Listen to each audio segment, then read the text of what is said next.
여러분 안녕하세요. 오늘도 좋은 날입니다. 네. 자, 오늘은 무역계약의 일반 조건에 관해서 알아보도록 하겠습니다. 영어로는 일반 조건 그러면 General Terms and Conditions 이렇게 얘기하는 거고요. 무역계약의 일반 조건이라는 것은요, 무역계약서에 기재가 되는 거래에 따른 조건들을 얘기하는 거죠. 다시 말씀드리면 무역 거래를 무역 계약을 이행하는 과정에서 발생할 수도 있는 여러 가지 사항에 대한 일반적인 원칙들을 정해 놓는다라는 거죠. 그러니까 회사 같으면 어떤 사규라는 게 있겠죠. 그렇죠? 학교 같으면은 학칙이라는 게 있겠죠. 일반 가정에서도 그 어떠한 가정마다 어떤 생활 원칙이라는 게 있을 수 있겠죠. 그렇죠? 그런 거와 유사하다 이렇게 생각하시면 될 것 같아요. 그래서 다시 말씀드리지만 일반 조건이다라는 거는 거래 과정에서 혹시라도 이런 일이 생기면 이렇게 처리하자라는 원칙을 정해 놓는다라는 거죠. 그런데 이게 좀 문제가 있어요. 어떤 문제가 있냐면 지금 우리가 이제 보통 계약서를 이제 쓰는 걸 보시면 되게 한 페이지짜리 계약서를 쓰시는 경우들이 꽤 있더라고요. 그런데 그럴 때 보면 한 페이지짜리 계약서에 제품의 거래와 관련된 그 기본 팔대 조건만 써놓고 그 뒷면에 이러한 일반 조건을 안 쓰는 경우들이 많더라고요. 그건 사실은 굉장히 위험한 거예요. 그쵸? 왜냐하면 우리가 거래하는 과정에서 어떤 일이 언제 어떠한 형태로 어떻게 생길지는 다 예측한다는 건 불가능하지만 그러나 보편적으로 봤을 때 이러이러한 일들은 보통 너무 중요한데 런 것들은 가끔 발생을 하더라 라는 것들에 대해서는 미리 예, 해결의 원칙을 정해놓는 게 좋겠다라는 거죠. 그 정리해서 말씀드리면 계약서에는요 전면에 그 제품에 관련되는 제품 거래에 관련되는 그 팔도 조건을 쓰시는 게 좋고요. 그 다음에 계약서 이면에다가 뒷면에다가 일반 조건을 쓰시는 것이 훨씬 더 계약서를 이렇게 탄탄하게 충실하게 그쵸? 만드는 그러한 좋은 방법이다라는 것을 먼저 말씀을 드리고요. 제가 지금부터 설명드리고자 하는 요 일반 조건들은요, 대개 모든 계약서에 나타나는 공통적으로 나타나는 보편적인 그러한 조건들만 한 열 몇 가지 정도 간추려 가지고 설명드리도록 하겠습니다. 자, 보시면 대개는 첫 번째는 불가항력 조건 이걸 많이 하시더라고요. 많이 기재하시고 그 다음에 이제 제품의 검수에 관한 조건, 그 다음에 통합 조항에 관한 조건, 그 다음에 역경 조항, 그 다음에는 피해 제조물 배상 책임 조항, 그 다음에 권리 불포기 조항, 그 다음에 분리 가능 조항, 그 다음에는 손해배상 예정액 조항, 그 다음에 권리 침해 조항, 그 다음에 양도에 관한 조항, 그 다음에 기밀 유지에 관한 조항, 그 다음에 부분의 효력에 관한 조항, 그 다음에 사용되는 무역 조건에 관한 조항, 그 다음에 보증에 관한 조항, 그 다음에 계약의 종료에 따른 조항, 그 다음에 클레임 조항, 그 다음에 중과법 및 중재 이런 것들을 대개 일반적으로 많이 쓰더라라는 거죠. 그래서 정리해서 다시 한번 말씀드리면 그런 거죠. 무역계약의 일반 조건이라는 거는 우리가 이제 계약을 이행하는 과정에서 이런 일이 생기면 이렇게 처리하자라는 거를 예측해서 미리 원칙을 정해놓는 건데 모든 걸 다 커버할 수는 없지만 예? 사람이 살다 보면 어떤 일이 언제 어떻게 생길지 모르잖아요. 근데 그러나 일반적으로 이런 일이 생기더라라고 하면 그걸 대비하는 것이 좋겠죠. 그렇죠? 그래서 우리가 살다 보면은 뭐 어떤 질병의 문제라든지 뭐 사람과의 관계의 문제라든지 뭐 경제적인 문제라든지 어떤 뭐 직장에서 문제라든지 학교의 문제 여러 가지 문제도 있지 않겠어요? 가정의 문제라든지 이랬을 때 어떤 일이 언제 어떻게 생길지 모르지만 그래도 대비할 수 있을 만큼은 대비하는 것이 좋겠다라는 거죠. 그런 의미에서 거래에 관련돼 가지고도 모든 발생할 수 있는 예측 가능한 거를 다 쓸 수는 없지만, 예, 뭐 다 쓴다고 그래봐야, 그쵸. 기재가 안 된 어떤 서로 정하지 못한 그러한 또 일이 생길 수도 있지만은, 그러나, 그럼에도 불구하고, 보편적으로 일어날 수 있는 일에 대해서는 원칙을 적용하는 게 좋겠다. 그랬을 때, 자, 첫 번째가 불가항력 조항이에요. 불가항력이다 그러면 어떤 개인의 힘으로는 어쩔 수 없는 그러한 사건, 사고, 재난 이런 것들을 얘기하는 거잖아요. 그렇죠? 그랬을 때 이 불가항력 조항이라는 거는 그러한 불가항력적인 사건, 사고로 인해 가지고 어떤 일이 생겼을 때 어떻게 처리하자라는 원칙을 정해 놓는다는 거죠. 그래서 이러한 불가항력 조항 같은 것도 여러분들이 생각을 하셔가지고 내가 이번 거래하는데 이런 일이 생길 수도 있겠다라고 생각하시면 이 조항을 집어넣으시면 되는 거고요. 에이 뭐 그런 일이 생기겠어, 뭐 간단한 거래인데, 그러면 빼셔도 되는 거고요. 그런데 대개는 집어넣더라. 그래서 남들이 하는 대로, 예, 하는 것이 좋겠다. 집어넣는 게 좋겠다라는 거죠. 그래서 이 조항을 제가 한번 해설을 한번 해드릴게요. 그래서 지금부터 한 일주일 정도에 걸쳐 가지고요, 이 조항들을 하나하나 해설해드리도록 할게요. 자, 불가항력 조항, 영어로는 force majeure 이렇게 얘기해요. force majeure, 불가항력 조항이다. 자, 그래서 이러이러한 일이 생기면 이러이러한 불가항력적인 요인으로 이러한 일이 발생했을 땐 이렇게 처리하자라는 내용이거든요. 자, 천천히 제가 한번 보면요. neither party 얘기했으니까 양 당사자는 not 아니다. 뭐가 아니에요? shall be liable 책임을 지지 않는다라는 거죠. 그렇죠? 양 당사자는 책임이 없다. 뭐에 대해서? for failure or delay in performing any of its obligation hereunder. 여기서 herunder라는 거는 번역을 할 때 계약서라고 번역하시면 돼요. 계약서에 기재된 당사자들의 어떠한 의무를 이행하는 데 있어서 지연이 되거나 아니면 불이행이 되더라도 양 당사자는 책임이 없다라는 거죠. 좀 이상하죠? 그쵸?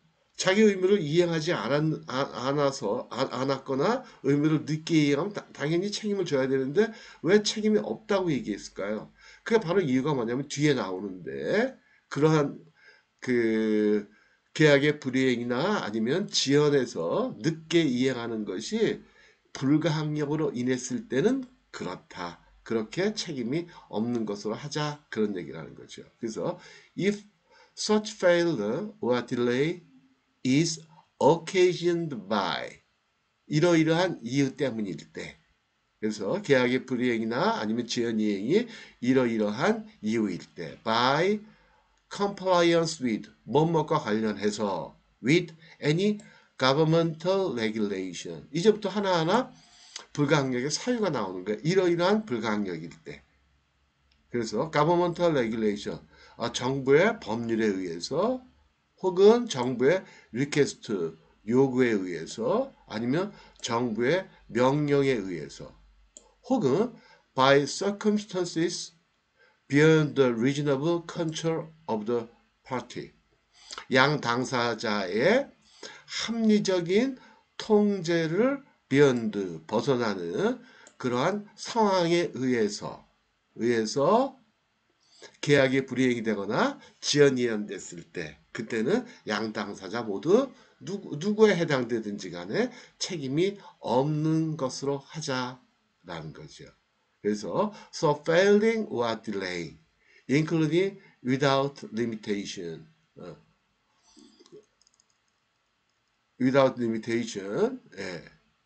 an act of God 그쵸? 그래서 act of God 하는 거는 자연재해를 얘기하는 거예요.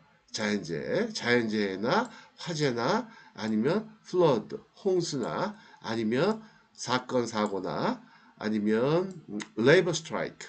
labor strike라는 거는 노동쟁의 같은 걸 얘기하는 거죠. or inability to obtain raw material. 원자재를 구하지 못했을 경우에. 근데 그런 것이 비록 그런 것이 늦어지거나 아니면 실패를 해서 양 당사자의 그 함정인 컨트롤을 벗어나는 그러한 환경이나 정부의 법률이나 아니면 요청이나 명령에 의해서 또 자연재해나 아니면 화재나 이런 것들로 인해서 발생이 됐을 때 without limitation, 제한 없이 특별한 제한 없이 양 당사자는 책임이 없는 것으로 한다라는 거죠. 자, 그래서 정리해 드릴게요. 불가항력 조항이라는 것은 뭐다? 개인의 어떤 힘으로써 통제할 수 없는 사건, 사고, 재난으로 인했을 때 양 당사자는 책임이 없는 것으로 하자. 그 다음에 이 조항에서 규정하고 있는 불가항력의 사유로 해당될 수 있는 것은 이런 것들이라는 거죠. 정부의 명령, 요청, 그 다음에 명령, 요청, 그 다음에 바이어가 양 당사자가 컨트롤할 수 없는 그러한 어떠한 환경들, 그 다음에 자연재해, 그 다음에 홍수, 그 다음에 화재 이런 것들로 인했을 때는 양 당사자는 책임이 없는 것으로 하자라는 거죠. 물론 요 사유들은요, 불가항력의 사유들은 이거는 계약서마다 당사자끼리 합의해서 이건 정하시면 되는 거예요. 정하시면 쓰나미가 문제가 된다? 그럼 쓰나미 이렇게 정하실 수 있고 전쟁이나 아니면 폭동이나 아니면 맞겠죠. 그쵸? 시빌 커머셜 소요나 이런 걸 집어넣을 수도 있고요. 그쵸? 그래서 이 사유들은 정하시기 나름이다라는 거죠. 그래서 여러분들이 불가항력 조항을 쓰실 때는요, 인터넷 찾아보시면 굉장히 많은 그 예문들이 나와요. 그래서 그걸 여러분들이 쭉 보시다가 우리는 이게 좋겠다. 그러면 그거를 사용을 하시면 돼요. 기재하시면 된다라는 거죠. 이해가 되시겠죠? 그쵸? 불가항력, force majeure 그렇게 얘기하는 거고요. 그 다음에 inspection, 제품의 검사 혹은 검수라고도 얘기하죠. 그렇죠? 여기에 대해서도 쓰시는 게 좋겠다라는 거예요. 여기는 보면 굉장히 간단하게 써놨는데요. 검수나 검사에 있어서는요. 이렇게까지 쓰시는 게 좋아요. 사실은. 어떻게요? 언제, 어디서, 누가, 어떤 방법으로 무엇을 검사한다. 언제, 어디서, 누가, 어떤 방법으로 무엇을 검사한다. 라고 이렇게 자세하게 쓰시는 게 좋다라는 거죠. 근데 이 계약서에서 아주 간단하게 써놨어요. 그쵸? 여기 보시면 inspection performed under 수행이 되는 이행되는 제품의 검사 이행은 under the export regulation of Korea 대한민국의 법률 수출 관련 법령에 의해서 의해서 이루어진 그 검사는 제품에 대한 검사는 is final respect of quality and or conditions of the contracted goods. 계약된 물건의 상태나 품질에 있어서 최종적인 것으로 본다. 그러니까 대한민국 법률에 의해서 제품을 검사했다면 그것으로서 끝이다 라는 거죠. 바이어가 별도로 검사하진 않겠다. 그런 얘기다라는 거죠. 근데 이렇게 써놨다는 것은 사실은 뭐냐면 굉장히 셀러한테 유리하게 지금 써놓은 거예요. 그쵸? 그래서 이러기보다는 아까 말씀드린 대로 언제, 어디서, 누가, 어떤 방법으로 무엇을 검사할 것이다. 이렇게 자세하게 쓰시는 게 좋겠죠. 물론 셀러 여러분들 입장에서 이렇게 써놓으면 참 편하죠. 이건 어떻게 보면 수출 제품에 대한 검사를 안 해도 좋다. 그런 말하고도 뭐 같은 얘기예요. 그쵸? 그 다음에 요거 아시나요? and slash or 하는 거는 quality and slash or conditions.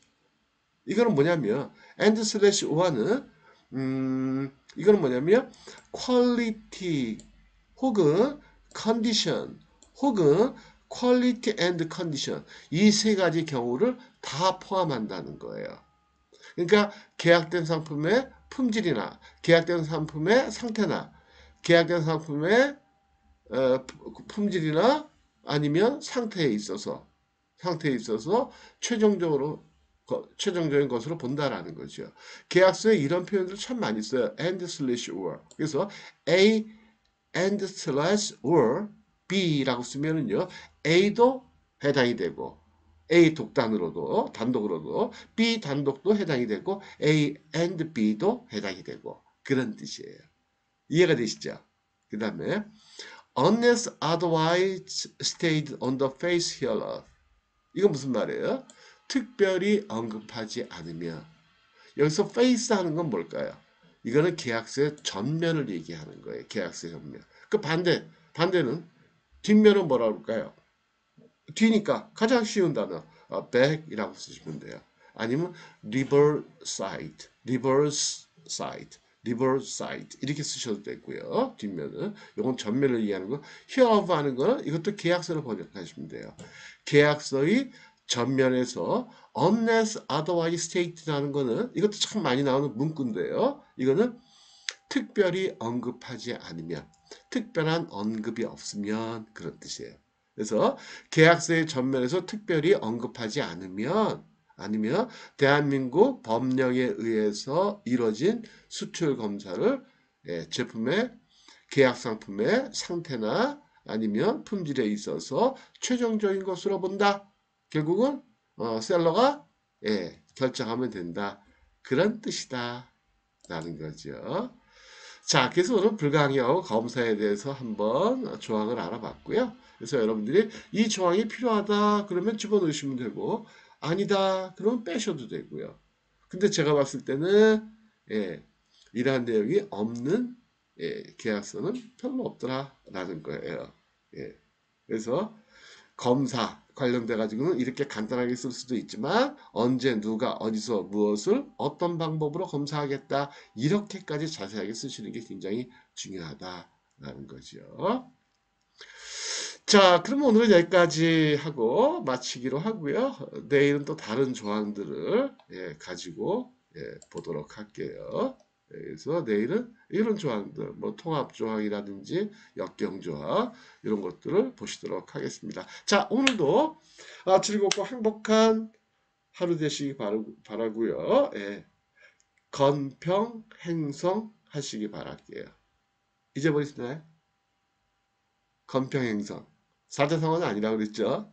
제가 만든 건데 건강하시고 평안하시고 행복하시고 성공하세요 라는 의미라고 했죠. 자, 마치도록 하겠습니다. 자, 감사합니다. 네, 인사드리고